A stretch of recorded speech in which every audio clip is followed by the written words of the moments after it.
Joining me now from the streets of Brooklyn, returning guest. He's been on the pod quite a few times. Always happy to have him back. And we are getting to the time of year where if you are a fan of any NBA team, if you're a fan of every NBA team, whatever, anything in between, you want to make sure you have this person on alerts on the old app that used to be known as Twitter, because he is constantly tweeting out stuff. He's constantly putting out stories that contain nuggets that you will not find. I can promise you that from other national reporters.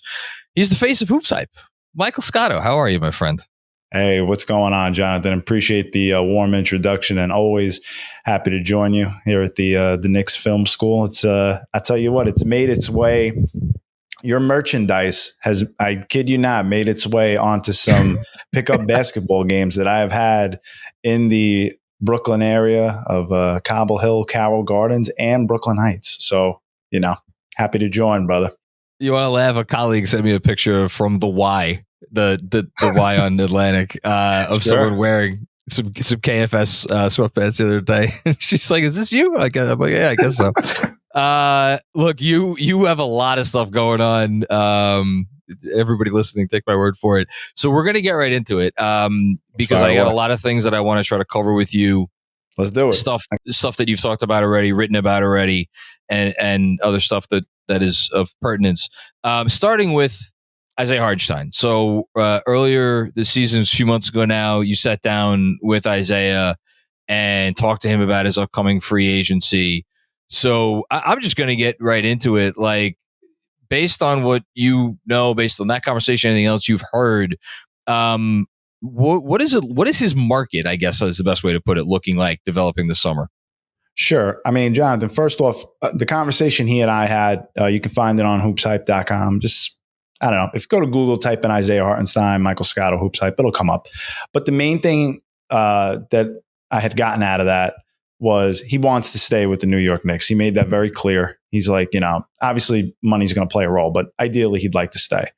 And, it's funny because like after that, then other people would ask me, well, it's a business, And it's like, yeah, but you want to stay, but just get the money.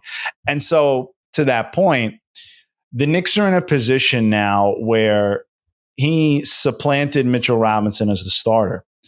And you look at Mitchell Robinson's contract and what the Knicks could pay him at most, which would be 4 years, $72 million.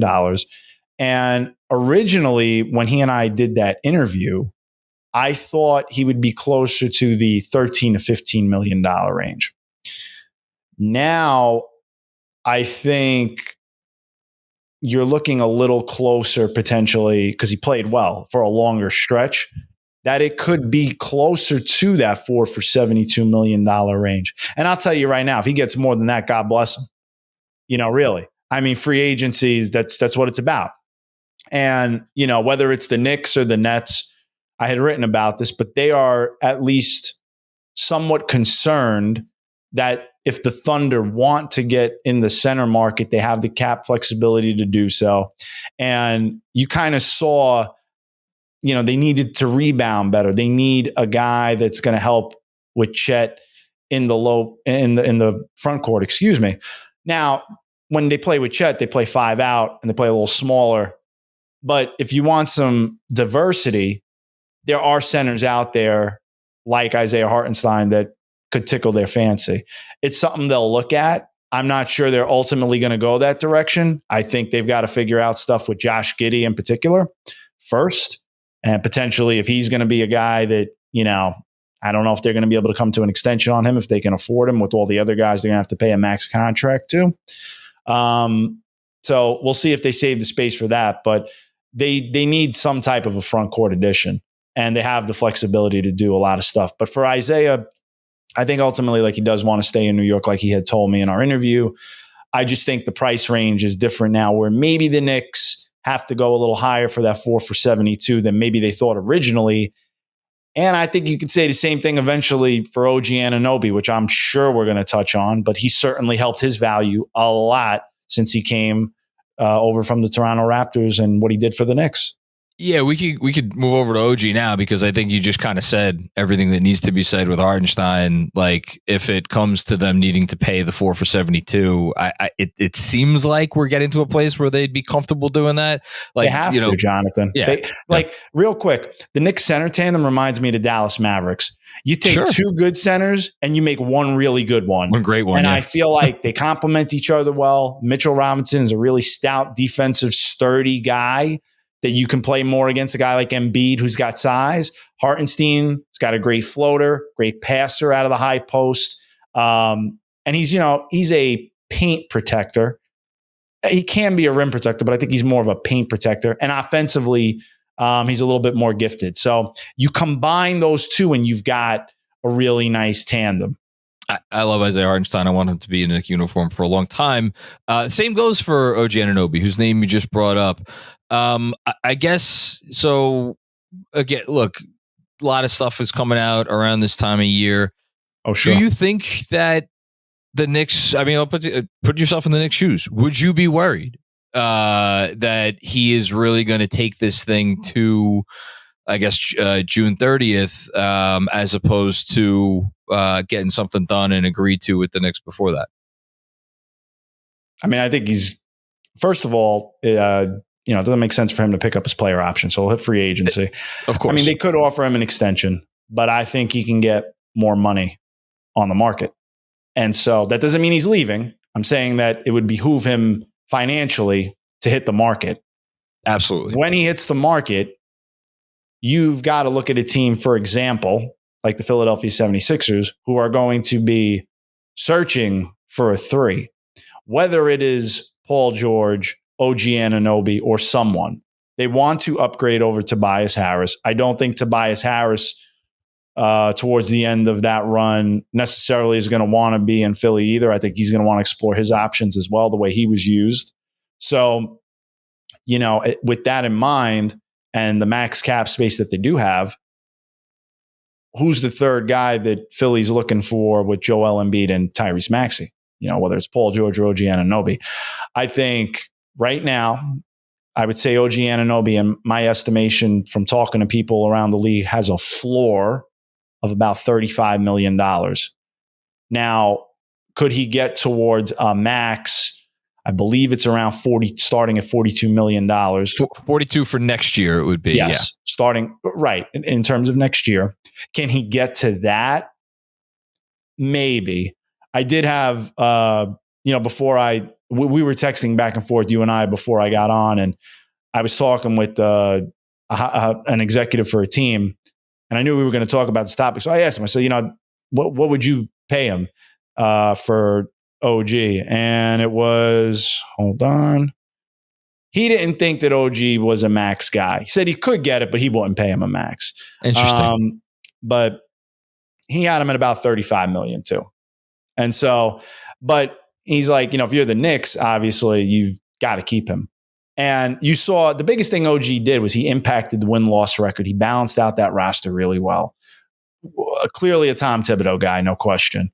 And so he was saying to me, from a rival executive's perspective, big picture, if the Knicks have to pay OG Anunoby more money and they got to pay Isaiah Hartenstein more money, as it's kind of looking like it's trending, they're going to have to potentially look at making a move elsewhere on the roster. And then, we'd have to figure that out, you and I having conversation. But OG helped his stock, no question.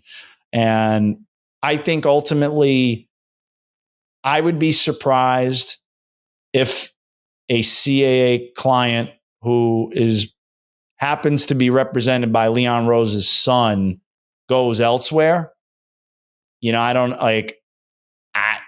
I'd like to think when the Knicks made the trade that they knew that he would want to be there eventually behind the scenes. And, the fans obviously loved him. He had great success here. The team had a good record. All the ingredients are there. I think it's more a question of the money.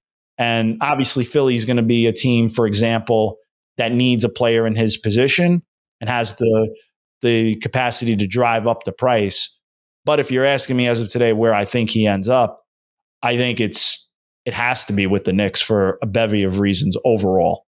to your point about when they traded for him, at the very least, if you're the Knicks, the day you pull off that trade and you send out those assets, you have to be willing to go wherever you need to go. It's not like you're sitting there saying like, oh, we're going to trade for him because we think he's going to settle for something like you said, 35 a year. But if it gets to 40 or 41 or 42, then all of a sudden you're in for a penny, you're in for a pound, which is what makes it different to me, at least. That's a good analogy. I like that one. Which is what makes it different for me, at least. Then by the way, I completely agree with the exec that you talked to. Like, I probably wouldn't pay him much more than 35. 29 other teams could say that. The Knicks, unfortunately, again, they're in this thing, so they have to go. The biggest reason he cited for that was the injuries over his career. Yeah, absolutely. Really good player, but are you getting 82 games out of him? No, you're not. That's the other thing I wanted to, and again, this could be a short answer, is do you think the Knicks will ultimately have to go to a fifth year? Because they can't offer him a fifth year. That's the thing that they have that nobody else could do. Would it shock you? I'll say that. Would it shock you if you heard it wound up being something maybe a little bit lower in the terms of the annual dollars, maybe in the high 30s, but it's 5 years? I always thought it was going to be, I'll say this, it's a conversation now. Okay. Whereas I didn't think, Jonathan, like when he first came here, I thought it would be, 4 years, X amount of hundreds of, not 200 million, but, 100 and something $1 million. Whatever the max would have been. I thought like that was the best he can get. If it's the fifth year now, and if that's the deal breaker, man, that's good for OG, man. He's to his credit, he's put himself in his position. There's a need out there, and half a life, Jonathan, is about timing and luck. And he's got the timing down, and he made his own luck. He played well. I give him that credit.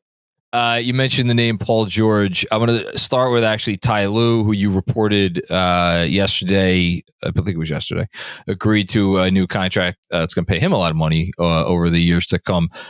Does that change your view on what's going to happen with Paul George this summer at all? Well, I mean, as far as Paul George goes, look, the biggest thing to this point was there was never a contract extension offer that was more than the Kawhi Leonard extension.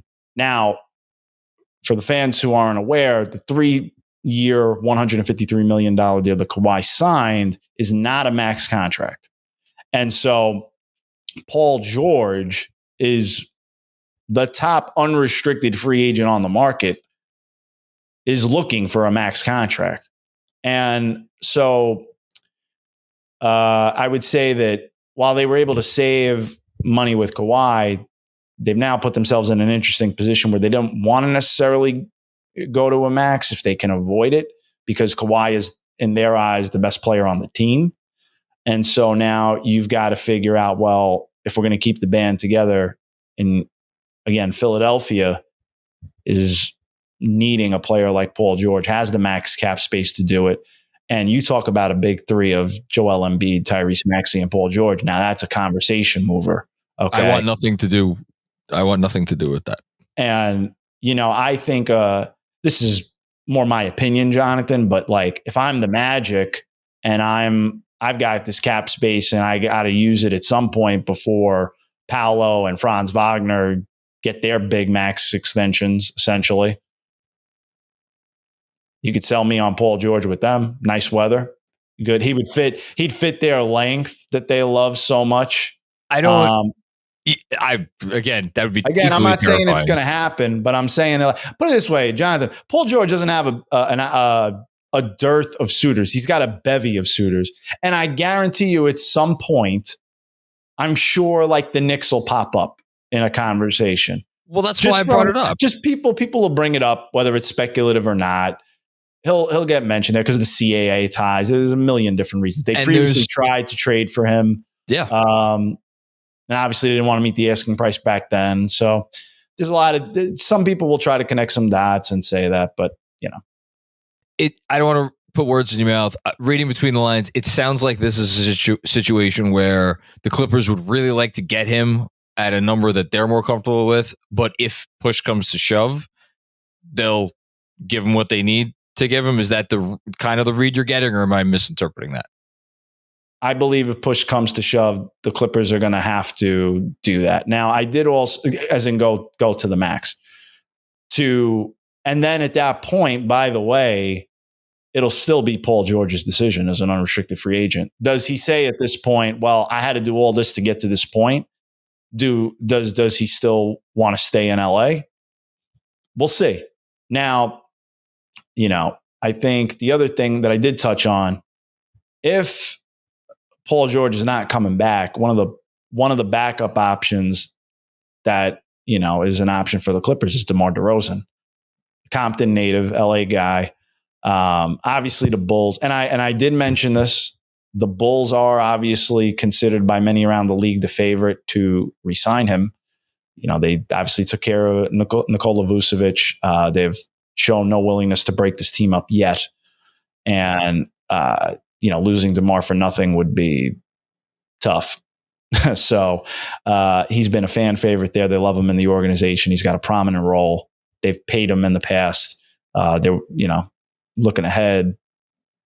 It still seemed like that would be the case. But if you're the Clippers and Paul George leaves, it's at least a consideration as a backup plan to figure, if Paul George left.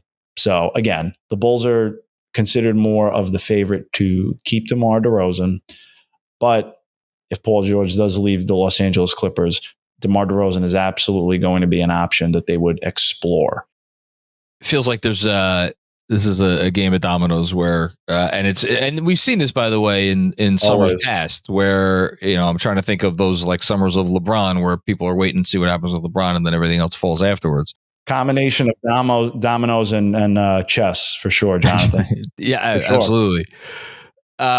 Someone who is not a free agent this summer, but could become a free agent next summer is Julius Randle. Mm-hmm. He's extension eligible later in the summer. I think August 3rd is the date. Again, you're so plugged in around the league. How do you think his market, I guess, is viewed as? So it would be 4 for $181 for anybody who may not know. That's the max. Do you think teams are looking at it like, yeah, Knicks will probably wind up giving that to him? Would other teams, do you think, be scared of giving him that kind of number? Like, what's your read? The overall feedback on Julius had been, first of all, he had left CAA, went to WME Sports, then returned to CAA. When that happened, and it had been known about privately within the league well before they announced it, that he was coming back to CAA. Yes. And when that happened, the prevailing thought around the league was, why would he go back to CAA? Does he have some type of an extension or think that he can get an extension through them? Obviously, CAA has strong relationships with the Knicks. It's well documented. That was the thought. Now, is it for that full max you talked about?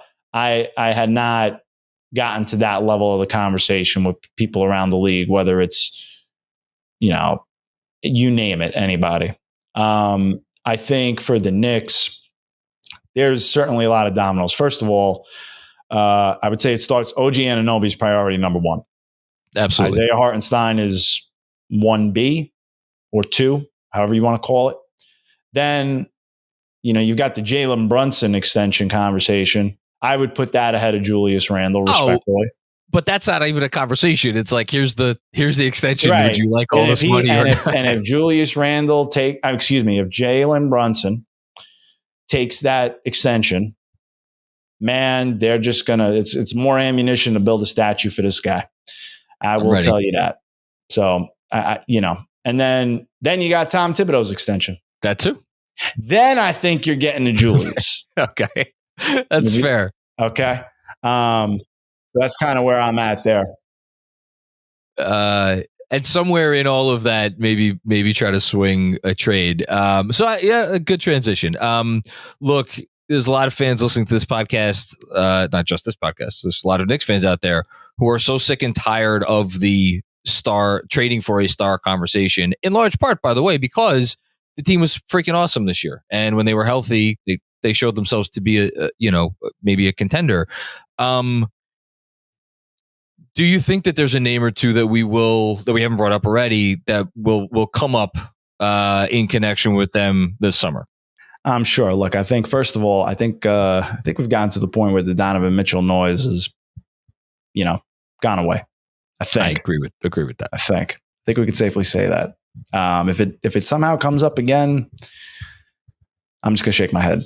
But I would say, I think you're always going to hear that the Knicks would love to get Joel Embiid.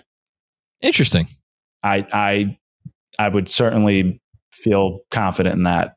Now they'd have to give up a lot, but if he ever became available, that's a guy you, especially for the Knicks, given their roster, you push all your chips into the center of the table.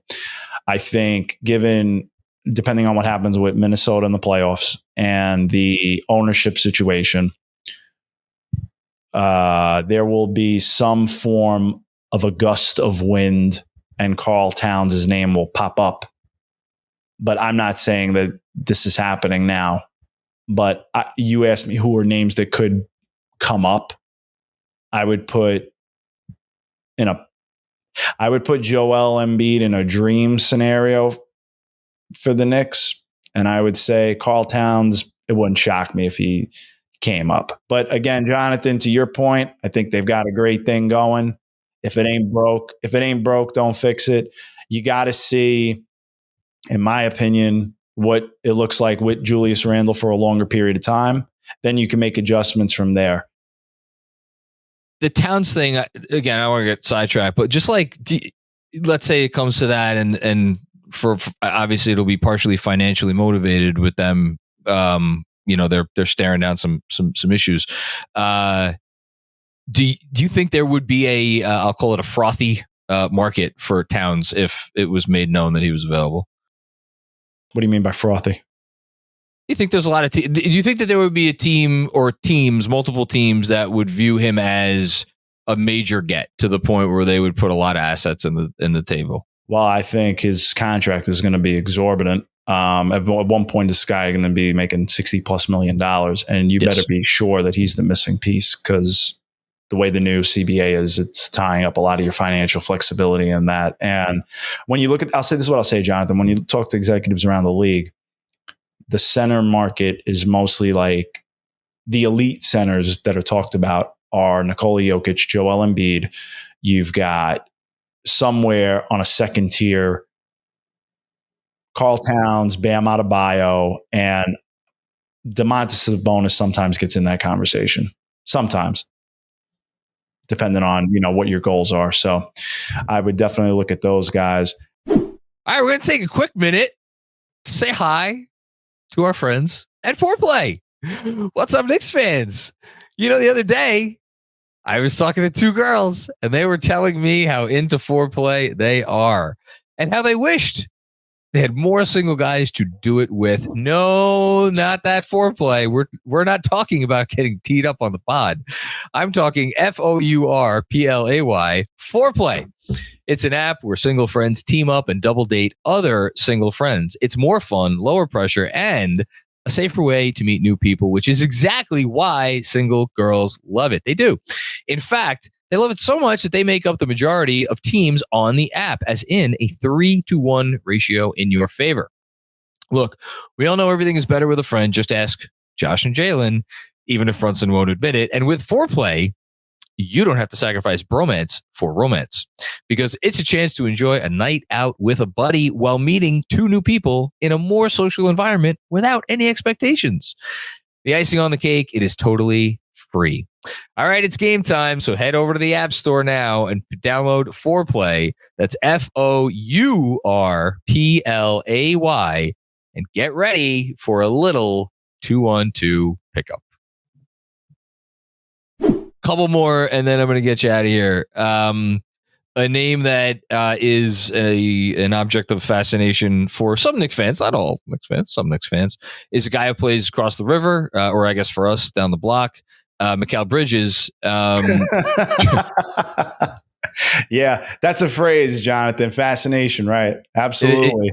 Yeah. I'm not going to ask you to predict whether the Knicks or Nets are ever going to make a trade, because I still think that it's likelier that we're going to get Armageddon before that. What I will ask you though is, did you read much into Joe Tsai's recent comments on the record about I forget what exactly. It was something along the lines of like building the team with a more sustainable success. Yeah, all that stuff. And would you read into that in terms of maybe their amenability to discussing Mikal with teams this summer? So my read from Joe Tsai's comments about sustainable success is there's two clear paths the Nets can go. And when he said this was a transformative time, this is how I took it. You're going one of two directions, and you're either keeping Mikal and you are trying to trade for somebody that's a star player like a Donovan Mitchell, and you're trying to build going forward and making this team better now. Or you're not going to have much flexibility to do a lot of other stuff because you got Ben Simmons on the books, comes off the books next year, and you have to figure out, do you retool this roster? And with Mikal, I had touched on HoopsHype.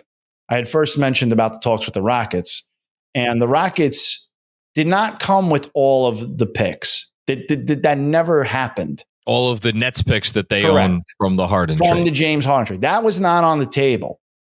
Now, even before that, when they got Mikal, there was the 4 first-round picks from the Grizzlies. But at the time, those picks were, you figuring the Grizzlies are on a roll. They're in the 20s range. They've got a sustainable young core. And they had like a Warriors pick that was like wasn't figured to be good. Like maybe that was. It wasn't. It was.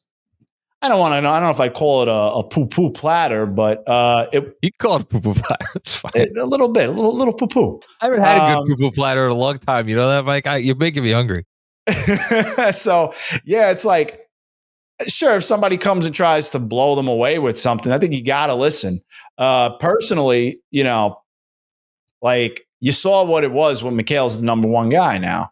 You got a year's worth of – this wasn't the 25-point-a-game guy. This was the 18-point-a-game guy. Ideally, if you go around the league, Mikal Bridges on a championship-caliber team is probably your third guy. Sure. And we saw what that looked like in Phoenix. And at times, him and DeAndre Ayton, who was in a contract year, playing his butt off to get paid, they alternated between that third role.